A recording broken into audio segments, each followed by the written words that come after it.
Sir ನಾನು ಮೈಸೂರಿಗೆ ಹೋಗಿದ್ದೆ. ಅವರು ನಮ್ಮನ್ನು ಬಂದಿದ್ದಕ್ಕೆ ಅಲ್ಲಿ ಕಾಯ್ತಾಯಿದ್ರು. ಅಂದರೆ ಟಿ ಪಿ ಹಾಕಿರ್ತಾವಲ್ಲ, ಆ ಟಿ ಪಿ ಹಾಕಿದ್ರೆ ಕಾಯ್ತಾರೆ.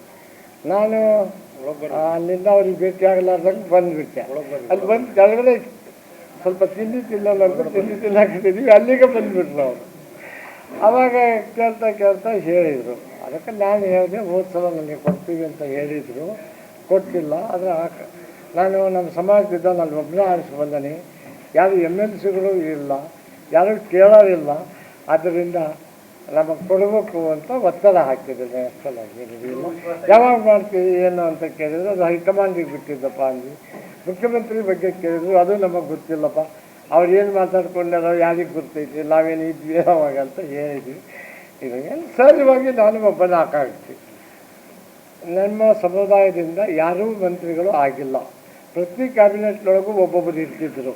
ಈ ಸಲ ಮಾಡಿಲ್ಲ. ಆದ್ದರಿಂದ ನಾನು ಮಾಡಬೇಕು ಅಂತ ಹೇಳಿದ್ದೀನಿ.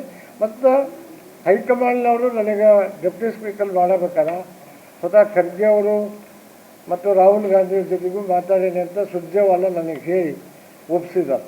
ಮುಂದಿನ ಸಲ ನಿಮಗೆ ಮಾಡ್ತೀವಿ, ನೀವು ಈ ಸಲ ಆಗಬೇಕು. ನಾನು ಒಲ್ಲೆ ಅಂತ ನಾನು ಹೇಳಿದೆ. ಡಿ ಕೆ ಶಿವಕುಮಾರ್ ನನ್ನ ಹತ್ರ ಬಂದಿದ್ದ, ಒಲ್ಲೆ ಅಂತ ಹೇಳಿದೆ. ಸಿದ್ದರಾಮಯ್ಯ ಕರೆದು ಮತ್ತು ಸುರ್ಜೇವಾಲ ಅವರು ಕೂಡ ಮಾತಾಡಿ ನೀವು ಆಗಬೇಕು, ಆಮೇಲೆ ಮಾಡ್ತೀವಿ ಅಂತ ಹೇಳಿದ್ದಾರೆ. ಇದ್ರ ಮೇಲೆ ಅವ್ರಿಗೆ ಬಿಟ್ಟಿತ್ತು, ನಾವು ಮಾಡೋದು ಬಿಡೋದು ಅವ್ರಿಗೆ ಬಿಟ್ಟಿತ್ತು. ನನ್ನ ಡಿಮಾಂಡ್ ಏನಪ್ಪ ಅಂದರೆ, ನಮ್ಮ ಸಮುದಾಯಕ್ಕೆ ಕೊಟ್ಟಿಲ್ಲ, ಇಲ್ಲಿವರೆಗೂ ಕೊಟ್ಟಿದ್ರು, ಈ ಸಲ ಕೊಟ್ಟಿಲ್ಲ, ಕೊಡ್ರಿ ಅಂತ ಕೇಳ್ತಾರೆ. ಅದು ಯಾವಾಗ ಎಕ್ಸ್ಪಾನ್ಷನ್ ಹಾಕೋದು ಯಾವಾಗ ನೋಡೋಣ.